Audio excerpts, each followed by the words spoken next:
Shëndeti i zemrës varet drejt për drejt nga mënyra dhe stili ynë i jetesës, i cili duhet të përfshijë aktivitete fizike dhe ushqime të shëndetshme në rutinën tonë të përditshme. Orët e zgjatura në punë na detyrojnë të qëndrojmë ulur për një kohë të gjatë, më pas kthehemi në shtëpi me makinë në vend që të ecim në këmbë, ulemi në tavolinë për të ngrënë, qëndrojmë ulur para televizorit, më pas shkojmë në shtrat për të fjetur. Kjo lloj mënyre jetese në të cilën kalojmë pothuajse gjithë ditën ulur, është armiku kryesor i shëndetit të zemrës.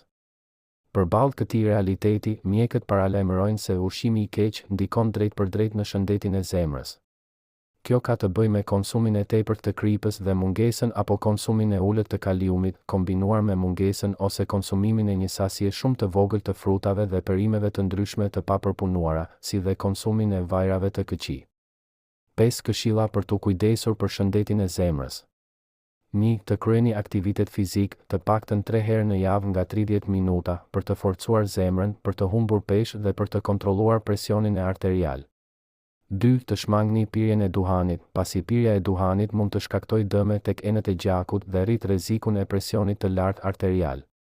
3. Të kontrolloni stresin, pasi nëse mësoni se si të përballeni me problemet dhe presionin, kjo do të ndikojë në përmirësimin e shëndetit tuaj emocional dhe fizik. 4. Të reduktoni konsumimin e alkoolit dhe kafes, maksimum 3 filxhan në ditë. 5. Të konsumoni ushqime të pasura me kalium siç janë bishtajoret, frutat dhe perimet si dhe ushqimet të cilat janë të pasura me acide yndyrore poli të pangopura, veçanërisht me omega 3.